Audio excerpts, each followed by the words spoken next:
Karena jangan sampai orang menggunakan nasab untuk nasib. Dan ini berbahaya. Agama kita ini agama yang lurus. Jangan sampai suara kebenaran dibungkam. Saya tidak bisa bersuara di ruangan tertutup. Saya harus bersuara di ruangan terbuka. Walaupun harus menanggung risiko itu. Bagi saya itu tidak penting. Walau harus dihina oleh siapapun. Assalamualaikum warahmatullahi wabarakatuh. Saudara sekalian dimanapun Anda berada, pada kesempatan kali ini kita akan sama-sama menyaksikan sebuah penyampaian yang sangat luar biasa sekali dari Profesor Manahem Ali. Beliau merupakan ahli filologi. Jadi dalam penyampaiannya nanti beliau akan menyampaikan beberapa hal yang sangat penting sekali, terutama keutamaan sebuah ilmu ya saudara sekalian daripada sebuah nasab. Oke, selengkapnya mari kita sama-sama simak video berikut.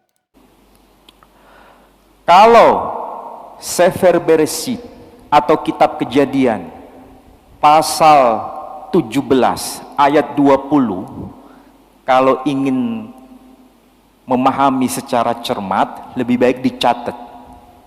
Kenapa dicatat? Karena nanti dikonfirmasi, ditanyakan, betul tidak bunyinya kayak begitu. Kadang-kadang kita ini sebagai mustami' menjadi pendengar percaya 100% pada orang yang bicara di depan. Seakan-akan yang bicara itu nabi. Maksum. Tidak mungkin keliru.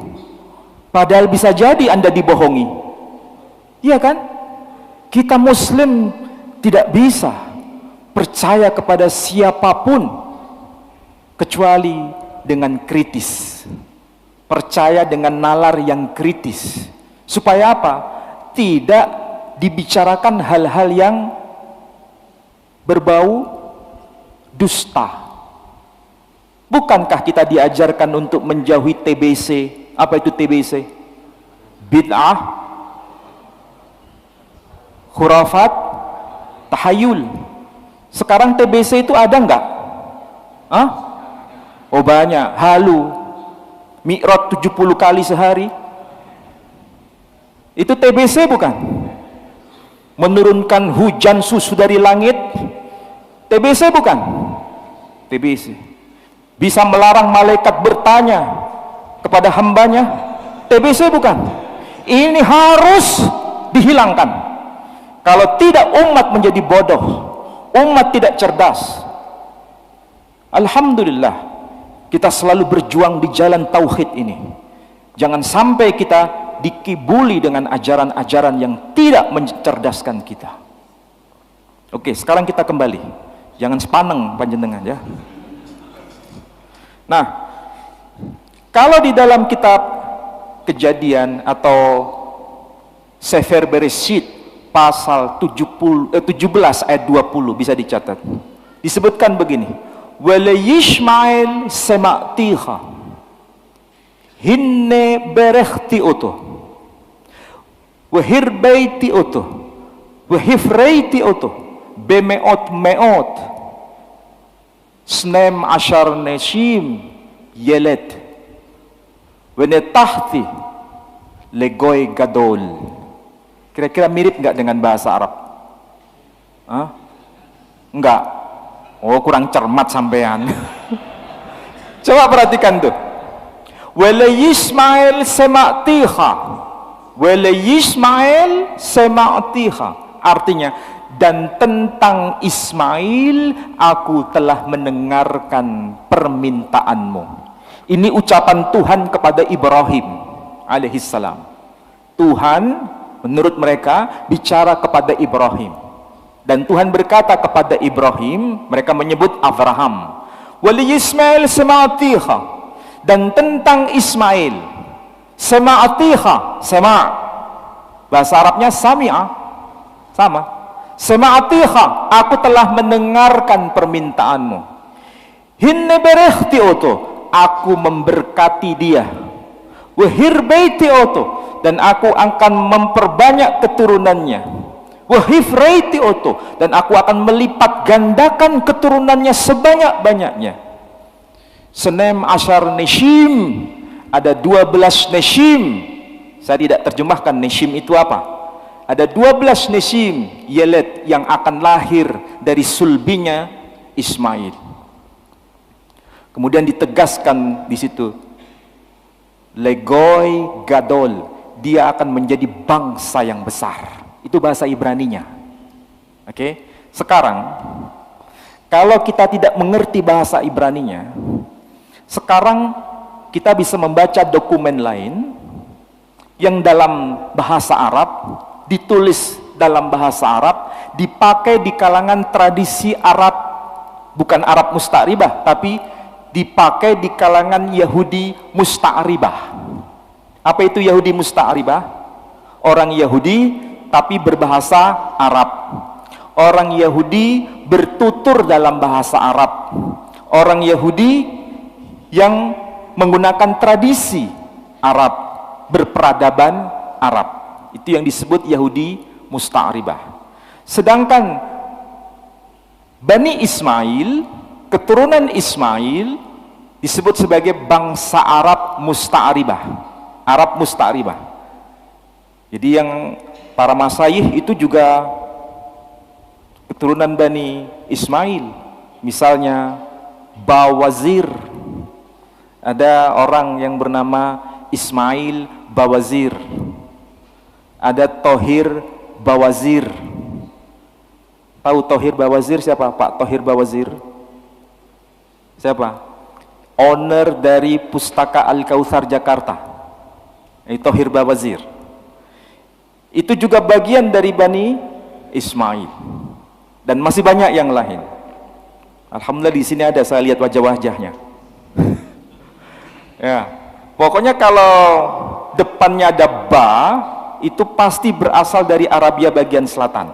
Bawazir, Bajeber, Baswedan, apa lagi? Basmeleh.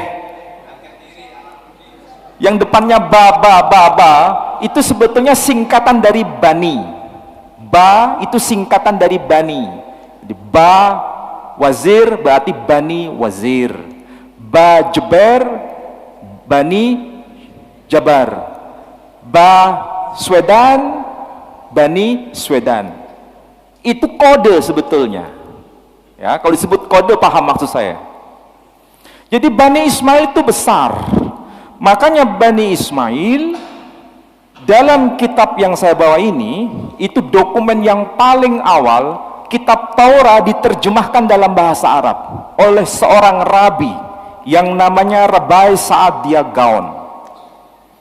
Rabbi Sa'adia Gaon itu lahir tahun 882 Masehi, meninggal tahun 942 Masehi. Atau Hijriyahnya lahir tahun 269 Hijri, meninggal tahun 331 Hijri. Berarti ini masuk abad ketiga dan keempat. Ya, abad ketiga akhir dan abad keempat awal. Kita tahu ini adalah masa gemilang era Islam. Masa gemilang era Islam. Imam Bukhari sudah eksis. Artinya apa? Ini merupakan bahasa bersama. Bahasa Arab yang dipahami bersama, baik mereka yang disebut Arab musta'ribah maupun Yahudi musta'ribah. Mereka menggunakan bahasa yang sama, dipahami secara bersama.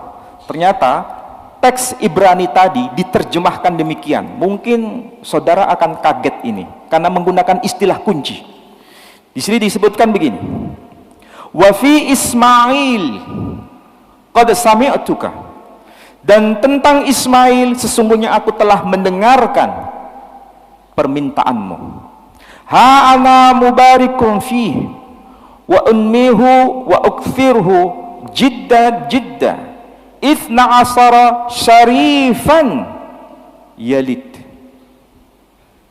wa aj'alu minhu ummah kabirah. Yang ngerti bahasa Arab mesti paham yang dimaksud. Artinya sama. Dan tentang Ismail, aku telah mendengarkan permintaanmu. Aku akan memberkati dia, aku akan memperbanyak keturunannya, begitu banyaknya, sangat banyaknya. Akan muncul isna asyara syarifan, ada 12 orang syarif. Kata kunci yang dipakai adalah kata syarif. Berarti syarif ini sudah menjadi kata kunci pada abad itu untuk mengenali siapa keturunan Ismail. Jadi ini bukan istilah sembarangan, ini sudah dikenal. Ini yang dimaksud dokumen eksternal. Bukankah kita ini mengenal istilah apa itu? Syarif dan Sayyid. Ada istilah itu. Ya, tapi istilah ini sudah dikenal semenjak masa awal. Dan itu tidak hanya merujuk pada satu kelompok, tapi merujuk pada semua keturunan Ismail. Disebut Syarifan. Wa ja'alu minhu ummah kabirah, dan aku akan menjadikan dia menjadi satu ummah yang besar, sama seperti di dalam teks Quran menjadi ummatan muslimatan lak, menjadi satu ummah yang juga bertaslim kepadamu. Jadi sebenarnya Al-Quran ini menegaskan tokoh besar dari keturunan Ibrahim melalui Ismail itu memang sangat ditunggu, sangat ditunggu. Itulah sebabnya Rasul Muhammad sallallahu alaihi wasallam yang jaraknya jauh dengan kehidupan Ibrahim, jaraknya jauh dengan kehidupan Ismail, itu beliau ditunggu-tunggu sekian abad oleh mereka. Tapi mereka itu karena asobiyah, tahu asobiyah? Merasa paling unggul, merasa paling mulia, mereka ingin Muhammad sallallahu alaihi wasallam itu lahir dari kalangan mereka. Makanya kelahirannya ditunggu-tunggu sampai mereka keluar dari Palestina menuju tanah Makkah. Kenapa mereka jauh-jauh dari Palestina sampai migrasi ke wilayah Makkah? Bahkan mereka juga migrasi ke kawasan Madinah. Kenapa? Bukankah itu tanah yang sangat jauh dari kehidupan mereka? Kenapa mereka datang ke situ, bahkan beranak pinak di situ? Apa tujuannya? Bukan sekedar mencari mata pencaharian, tapi menyongsong kelahiran tokoh besar ini yang mereka ingin berasal dari kalangan Bani Israel, meskipun lahir di tanah Arab. Mereka tahu bahwa pribadi ini nanti lahir di kawasan Arab itu, tapi mereka ingin harus berasal dari kalangan Bani Israel. Disinilah tercatat, dokumen ini tercatat di dalam kitab Sirah Nabawiyah li Ibn Hisham. Beliau juga wafat tahun 150 Hijri. Supaya panjenengan semua paham yang saya maksud begini. Ini bangsa merasa diri paling mulia. Ini bangsa merasa dirinya paling unggul. Maka mereka ingin bahwa sang tokoh nanti itu muncul dari kalangan mereka meskipun lahir di tanah Arab. Makanya mereka migrasi jauh-jauh. Karena tujuannya begitu, sampai berani mengubah kitab Taurat sendiri. Al-Quran menegaskan. Tadi khutbah saya kalau dicermati, panjenengan semua pasti punya clue-nya. Clue itu apa? Ada satu tanda di situ. Apa yang diucapkan Nabi Ibrahim alaihissalam? Nabi Ibrahim berkata di dalam surah Ibrahim ayat 39. Alhamdulillahilladzi wahaba li 'alal kibari Ismail wa Ishaq. Inna rabbi lasami'ud du'a. Segala puji bagi Allah yang telah menganugerahkan kepadaku di masa yang sangat tua. 'Alal kibari. Anugerah apa itu? Masa tua adalah masa yang mendekati kematian. bukan masa yang jauh dari kematian. Di masa yang sangat emergensi itu, extraordinary itu, extraordinary yang saya maksud itu masa-masa yang sangat kritis dalam kehidupan seseorang, Allah baru menghadiahkan kepada Ibrahim keturunan. Di situ disebutkan Ismaila wa Ishaqa, yakni Ismail dan Ishak. Inna rabbi lasami'ud du'a, sesungguhnya Tuhanku maha mendengar atas doa yang dipanjatkan. Perhatikan redaksi Quran tuh. Kadang kita berpikir begini, termasuk saya, kenapa ayat Quran itu tidak berbunyi begini? Alhamdulillahilladzi wahaba li 'alal kibari Ishaqa wa Ismaila inna rabbi lasami'ud du'a. Kenapa redaksinya tidak berbunyi begitu? Karena di sini ada tujuan, bukan sekedar menyebutkan dua nama, tapi dua nama ini yang awalnya benar kemudian dimanipulasi hanya demi kepentingan kelompok tertentu dari kalangan Bani Israel sampai berani mengubah agama. Kalau kita sadar ayat ini disebutkan Ismail dan Ishak, memang betul Ismail putra Ibrahim, dan memang betul Ishak putra Ibrahim, ya. Tetapi Quran itu hanya menegaskan sekedar urutan kelahiran, bukan urutan kemuliaan. Kenapa Ismail diletakkan di depan? Karena Ismail putra pertama.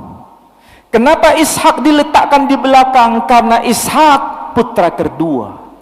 Hanya sekedar urutan kelahiran, tidak lebih dari makna itu.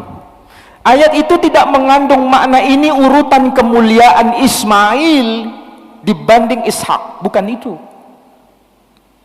Jangan sampai kita tersabotase dengan interpretasi yang menyimpang, seakan-akan di situ Ismail lebih mulia dibanding Ishak. Bukankah Allah sudah berkata bahwa la nufarriqu baina ahadim mir rusulih? Itu tegas ayat Quran.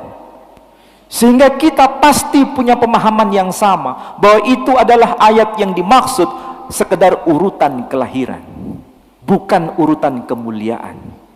Sementara ayat begini ada di dalam kitab Torah ini sudah mengalami apa? Proses manipulasi. Kenapa? Urutannya dibalik. Karena ada tujuan. Teksnya sampai hari ini dapat kita baca. Tentu saja bukan dalam bahasa Indonesia, tapi dalam bahasa Ibrani. Dan teksnya berbunyi begini: Bnei Avraham, Yitzhak, wa Ismail. Bani Ibrahim, Ishak, wa Ismail. Artinya apa? Anak-anak Ibrahim ialah Ishak dan Ismail. Sedangkan Quran berkata Ismail wa Ishak. Kenapa di sini ada teks yang digeser di situ? Kenapa Ismail diletakkan di urutan belakang, sedangkan Ishak diletakkan di urutan di depan? Bukankah mereka sendiri tahu bahwa Ishak adalah putra kedua dari Ibrahim? Bukankah mereka tahu Ismail adalah putra pertama dari Ibrahim? Tapi kenapa redaksinya tersusun Ismail di belakang, Ishak di depan? Karena mereka punya tujuan bahwa Ishak lebih mulia dibanding Ismail. Maka nama itu digeser, sehingga kita bisa tahu siapa yang dikorbankan oleh Ibrahim. Menurut mereka Ishak. Ayat ini juga menegaskan wa yomer Elohim, Tuhan berkata kepada Ibrahim, kahna et binha et yechidha asher ahafta et Yitzhak.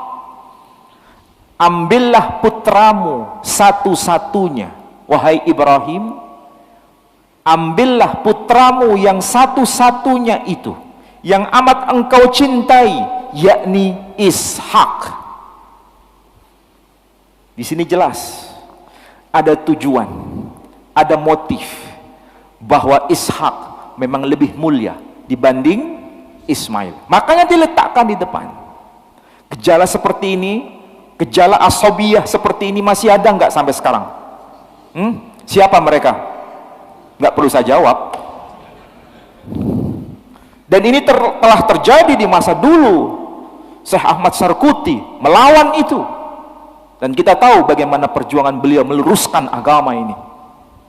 Karena jangan sampai orang menggunakan nasab untuk nasib. Dan ini berbahaya. Agama kita ini agama yang lurus. Agama kita ini agama yang diterima oleh manusia modern. Tidak ada kasta dalam Islam. Tidak ada mana urutan pertama yang mulia, mana urutan kedua yang tidak mulia. Semua sejajar. Dan Nabi sendiri yang mengajarkan. Bahkan Nabi sendiri berkata, seandainya Fatimah mencuri, maka aku akan yang memotong tangannya sendiri. Ini Nabi Shallallahu Alaihi Wasallam. Dan ini adalah spirit Quran. Bukankah anak putra seorang Nabi, anak atau putra seorang Nabi yang bernama Nuh, tenggelam di samudra yang luas? Kenapa? Karena tidak ada iman pada dirinya, meskipun dia nasabnya nyambung kepada Nabi Nuh. Bukankah ini adalah ayat yang jelas termaktub dalam Al-Quran? Jadi yang ditegaskan bukan nasabnya, tapi yang ditegaskan adalah imannya. Itulah landasan kita dalam beragama. Makanya sejak awal Nabi Shallallahu Alaihi Wasallam mengatakan itu. Seperti yang sudah saya jelaskan tadi, Al-Quran itu merupakan sebuah panduan bagi kita, bahwa ketika sesuatu teks agama telah dimanipulasi, ketika teks agama terdistorsi dari maksud yang sebenarnya, maka Quran meluruskan itu. Teks yang sebelumnya tertulis Bnei Abraham, Yitzhak wa Ismail. Anak-anak Ibrahim adalah Ishak dan Ismail, maka itu diulang dan dibetulkan. Diulang dan dikoreksi. Sehingga redaksinya seperti yang kita lihat dalam Al-Quran itu. Alhamdulillahilladzi wahabali alal kibari Ismaila wa Ishaqa. Jadi diletakkan Ismail di urutan pertama, baru kemudian Ishak di urutan kedua, untuk memberi penegasan ini sekedar urutan kelahiran, bukan urutan kemuliaan. Yang sebelumnya telah dimanipulasi dengan makna urutan kemuliaan, meskipun mereka tahu sebenarnya urutan kelahiran pertama merujuk pada Ismail, urutan kelahiran kedua merujuk pada Ishak. Itulah dahsyatnya Quran, dan itu sekaligus merupakan jawaban bagi kita semua. Tidak boleh ada asabiyah dengan menggunakan ayat-ayat agama. Tidak boleh ada asabiyah dengan menyitir dan memanipulasi teks agama. Dan Quran sudah menyebutkan itu. Bagi kita yang awam barangkali tidak paham itu semua. Karena apa? Hanya sekedar urutan. Apa bedanya Ismail diletakkan di depan dan Ismail diletakkan di belakang? Apa bedanya? Awam tidak begitu paham. Tetapi ketika kita bedah makna di balik itu semua, baru kita serius memahami. Ternyata di situ ada tujuan. Quran meluruskan itu, supaya tidak ada lagi upaya-upaya memanipulasi teks agama. Jujur seharusnya kita berkata, bukankah agama sekarang ini sudah mengalami manipulasi? Kita pasti sepakat bersama, iya, ada oknum-oknum yang memanipulasi agama. Bahkan Rasulullah Shallallahu Alaihi Wasallam datang bertujuan untuk meluruskan itu. Ketika Taurat diselewengkan oleh para rabi, maka Allah mengutus seorang nabi nabi besar dari kalangan mereka sendiri, yakni Nabi Isa alaihissalam, dan beliau mengkritik para rabi itu. Ketika ajaran Nabi Isa alaihissalam disampaikan kepada umatnya, kemudian dimanipulasi pada masa-masa berikutnya, maka muncul seorang utusan baru yang bernama Muhammad sallallahu alaihi wasallam. Disitulah fungsi agama. Agama itu bukan memenjarakan kita. Agama itu membebaskan kita. Agama itu penegak keadilan. Dan agama itu memanusiakan manusia itu sendiri. Sebagai penutup, kembalilah pada ajaran Islam ini. Dan Islam itu benar-benar berpatokan pada Al-Quranul Karim. Ketika sesuatu menyimpang dari Al-Quran, berarti ini ada sesuatu yang telah mensabotase teks agama.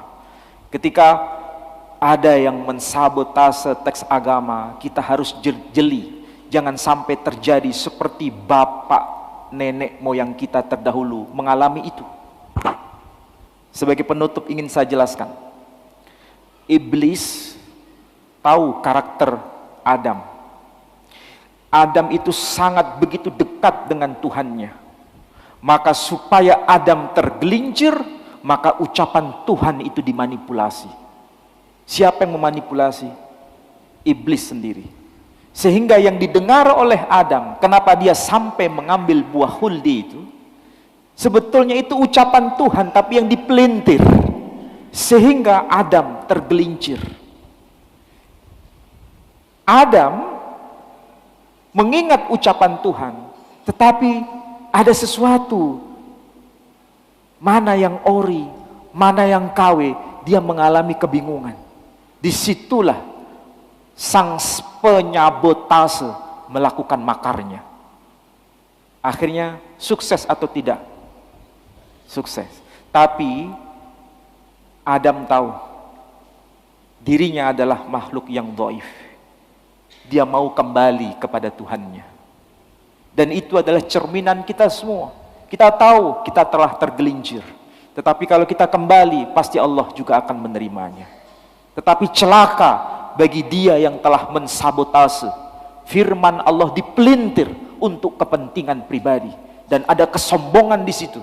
Dan dia tidak bertaubat kepada Allah subhanahu wa ta'ala. Allah memaafkan dia atau tidak? Tidak. Dan dia tidak mau bertaubat kepada Tuhannya. Sekarang pilihan ada di tangan kita.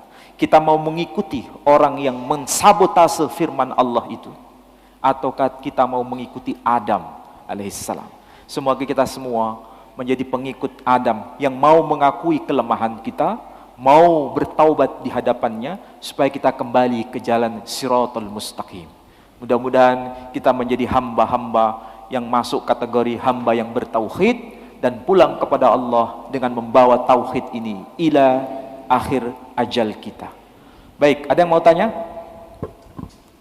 Baik, ya. Dipersilahkan bagi jamaah yang ingin bertanya. Ada mic.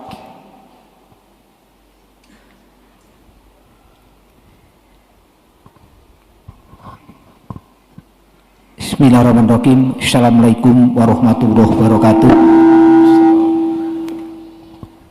Terima kasih waktunya. Mohon izin bertanya Pak Ustadz.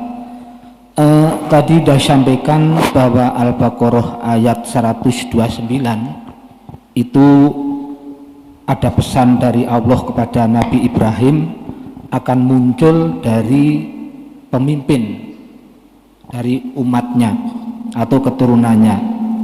Dari ahli tafsir semua merujuk bahwa mereka itu adalah Muhammad Rasulullah SAW. Bahkan juga pada zaman Nabi Isa pun juga muncul seperti itu. Ada pesan Allah akan muncul kalangan Rasul seperti itu. Dari tafsir ulama, maaf, apakah ada pesan apa dari Allah yang jauh-jauh, mungkin ratusan tahun sudah disampaikan pada Nabi Ibrahim dan Nabi yang lainnya ini, akan munculnya pemimpin Rasulullah ini. Sekian, terima kasih. Assalamualaikum warahmatullahi wabarakatuh. Waalaikumsalam warahmatullahi wabarakatuh. Di dalam surah As-Saff surah 61. Al-Quran surah As-Saff surah ke-61 ayat yang ke-6. Ayatnya panjang, tapi saya ambil clue-nya saja, redaksi yang bagian akhir. Nabi Isa berkata kepada Bani Israel, Nabi Isa sendiri dari kalangan Bani Israel bicara kepada Bani Israel. Beliau berkata, wa mubasysyiram bi rasuli ya'ti mim ba'di ismuhu Ahmad. Dan aku akan memberikan kabar gembira kepada kalian semua, wahai Bani Israel, akan munculnya seorang rasul setelahku yang bernama Ahmad. Jarak kehidupan antara Nabi Isa alaihissalam dengan Nabi kita Muhammad sallallahu alaihi wasallam itu jaraknya 500 tahun. Jaraknya itu 500 tahun. Nabi Isa itu makanya ada tahun Masehi, itu dihitung mulai itu. Sedangkan Nabi kita lahir tahun 571 Masehi. Nama beliau yakni Ahmad Muhammad sudah tercantum 500 tahun sebelumnya. Ini beda dengan nama Ubaidillah yang tidak tercantum 500 tahun sebelumnya. Ini akurat data Quran itu.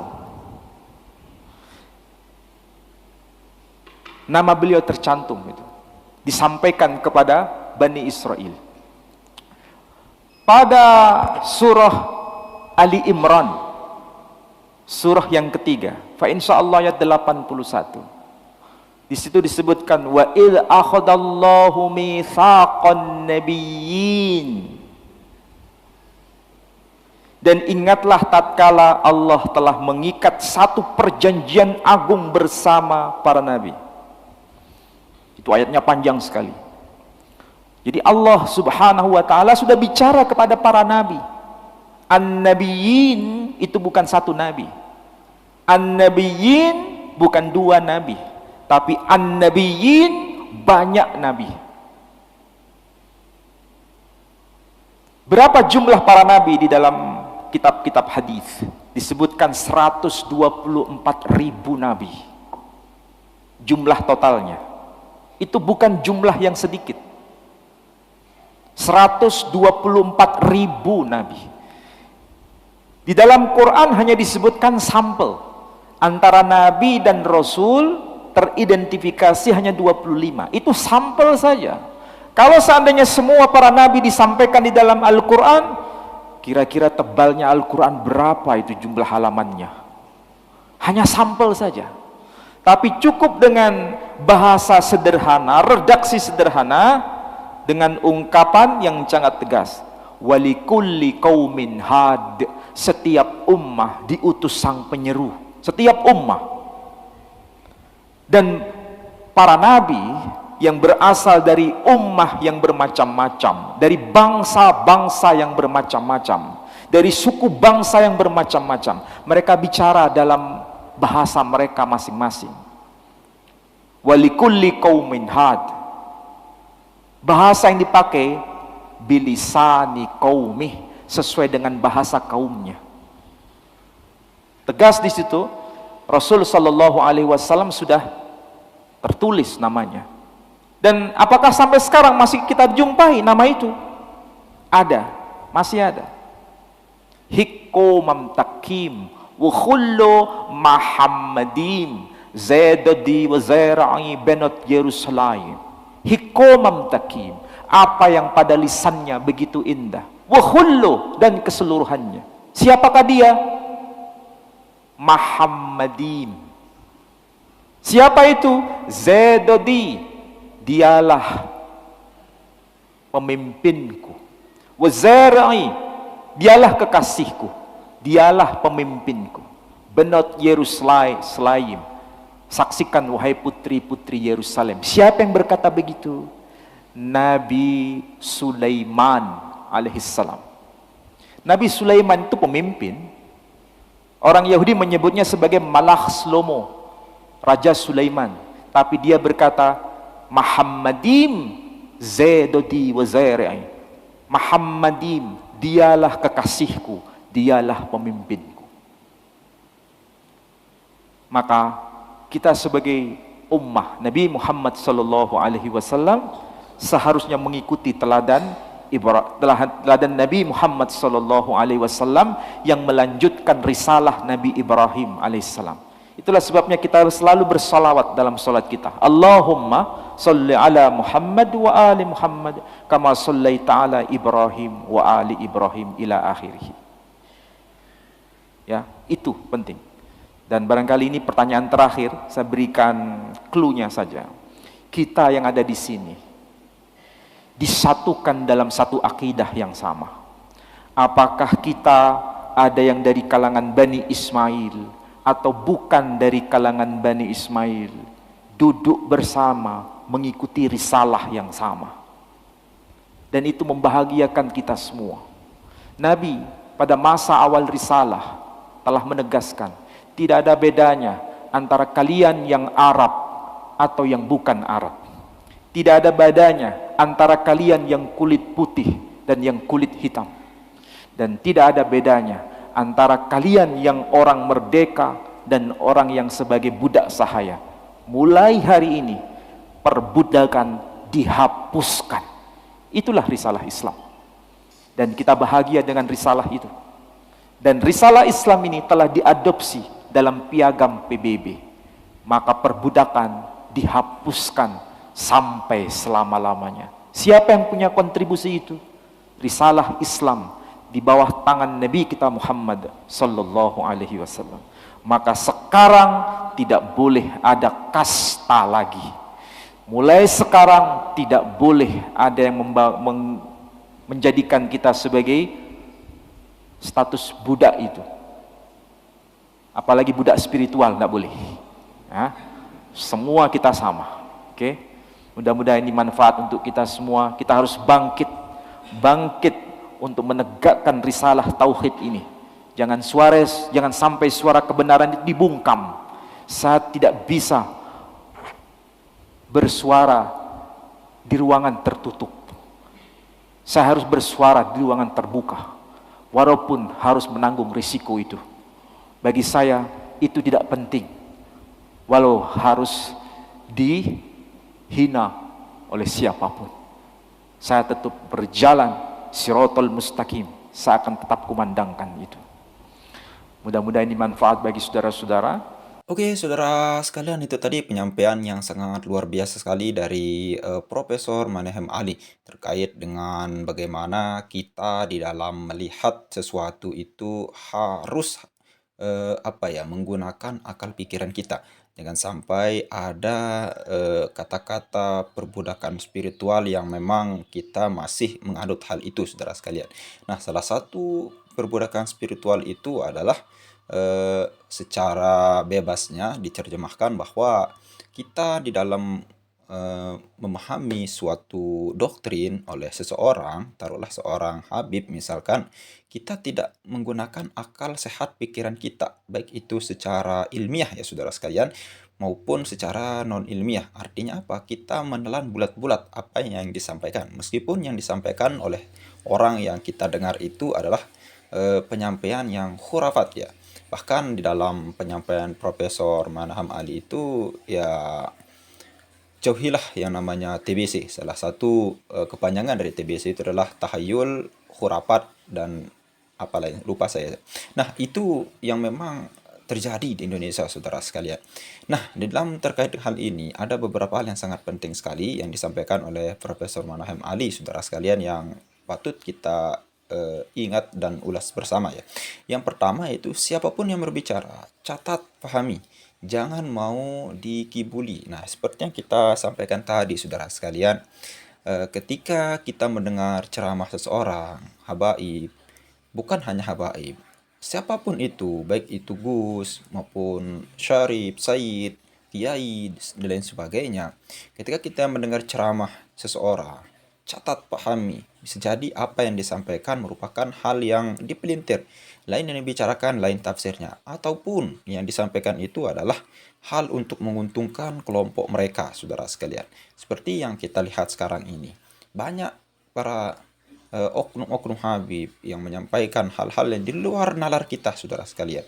Bahkan berani menyampaikan hal-hal sifatnya tahayul atau khurafat, bahkan menyalahi ulama-ulama yang sudah terkenal, yang sudah jelas terah dan karyanya, saudara sekalian. Seperti yang kita ketahui dalam 2 tahun ini luar biasa sekali polemik nasab yang tidak kunjung selesai. Namun dengan polemik nasab ini banyak warga-warga Nahdiyin, pribumi, kiai-kiai itu sangat tersedarkan berkat Kiai Haji Umaruddin Utsman Al-Bantani, saudara sekalian. Itu terlihat bahwa seperti yang ditemukan oleh Abah Setu, ya kalau tidak salah itu beliau ketika safari dakwah 90%, saudara sekalian, bisa kita bilang itu kiai memang sudah tidak percaya lagi bahwa Habib itu tidak nyambung nasabnya kepada baginda Nabi besar Muhammad SAW. Namun untuk speak up, berbicara kepada orang banyak, menyampaikan kepada jamaahnya, dan pada jamaahnya kebanyakan bisa jadi seorang muhibbin, saudara sekalian, ya akhirnya apa? Akhirnya ya diam. Padahal Nabi Muhammad SAW itu menyebutkan bahwa kulil haqqa walau kunna murran. Sampaikanlah yang benar itu walaupun yang benar itu adalah pahit untuk didengar, pahit untuk diterima. Nah, hal ini yang disampaikan oleh Kiai Haji Umaruddin Utsman Al-Bantani. Ketika di dalam pemikiran beliau itu sangat bertanya-tanya, kok bisa orang yang mengaku-ngaku cucu Nabi Muhammad SAW itu kelakuannya seperti ini, akhlaknya seperti ini?